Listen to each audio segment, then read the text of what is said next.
Assalamu alaikum viewers, welcome to the students platform. PSY 407 sports psychology lesson number 11 youth sports. आमतौर पर बच्चे और नौजवान खेलों में ज़्यादा हिस्सा लेते हैं। 6 से 18 साल के बच्चे ज़्यादातर गेम्स में इन्वॉल्व होते हैं। Youth sports program can be classified into two categories, school sponsored program and non school sponsored program. School में आमतौर पर वेल ऑर्गेनाइज्ड और वेल ट्रेंड कोचेज़ होते हैं, लेकिन दूसरी तरफ वॉलेंटियर कोचेज़ होते हैं और ये गेम्स एनजीओज़ वगैरह जो है वो रन करती हैं।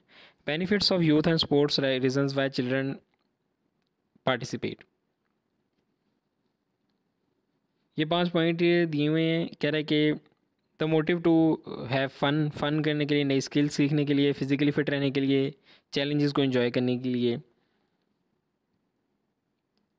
Potential negative factors associated with the youth sports experience. If youth sports are not organized and supervised by responsible adults, there may be some negative consequences to youth sport participation। यानी कि games में अगर youth हिस्सा नहीं लेगी तो वो किसी नेगेटिव साइड पे चली जाएगी। Too much competition and focus upon winning. जब बच्चे बहुत ज़्यादा कंपटीशन में इन्वॉल्व हो जाते हैं, जब इनका मकसद सिर्फ कंपटीशन ही रह जाता है, बाकी चीज़ों को वो फ़न को इग्नोर कर देते हैं, तो इनके लिए मसाइल पैदा हो सकते हैं। डिस्ट्रेस एंड एनजाइटी, ये चीज़ इनके लिए एंजाइटी और डिस्ट्रेस का बायस बनती है। बच्चा हार से डरने लग जाता है, अगर हार जाता है तो मायूस हो जाता है, अपने मुकाबिल जो होता है उससे वो उसको अपना दुश्मन समझने लग जाता है। Violence and aggression among adults. कह रहा है कि नेगेटिव फैक्टर जो है वो यूथ स्पोर्ट के साथ जो एसोसिएटेड होते हैं वो वायलेंस होती है और एग्रेशन होता है।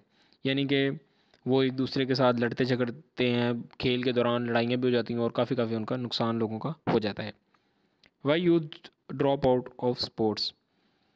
यूथ जो है वो स्पोर्ट्स से पीछे क्यों हट जाते हैं?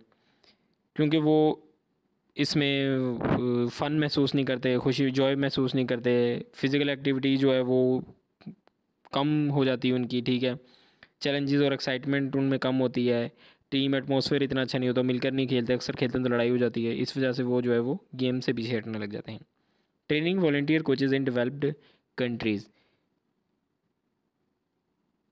कह रहा है कि बेस्ट तरीका ये है कि कोचेज़ को ट्रेन किया जाए, सुपरवाइज़ किया जाए उनको, कि किस तरह उन्होंने जो है वो टीम की एक जो है यूथ के अंदर जो है वो टीम मेंबरशिप जो है वो टीम को डेवलप करने हैं। इसके लिए जो ट्रेनिंग इंस्टीट्यूट है वो उसको सीईटी का नाम दिया है, coach effectiveness training. Coach effectiveness training कह रहा है कि इसका मकसद कोचेज़ को सिखाना है कि वो किस तरह से यूथ को टीम बनाने में एंगेज कर सकते हैं। अगर टीम अच्छी होगी, मेंबर्स का आपस में ताल्लुक अच्छा होगा, तो पॉजिटिव क्लाइमेट बनेगा, सब लोग इंजॉय करेंगे। टीम का असल मकसद हार जीत नहीं होता, बल्कि फ़न और डेवलप्ड एक्सरसाइजेज को प्रमोट करना होता है।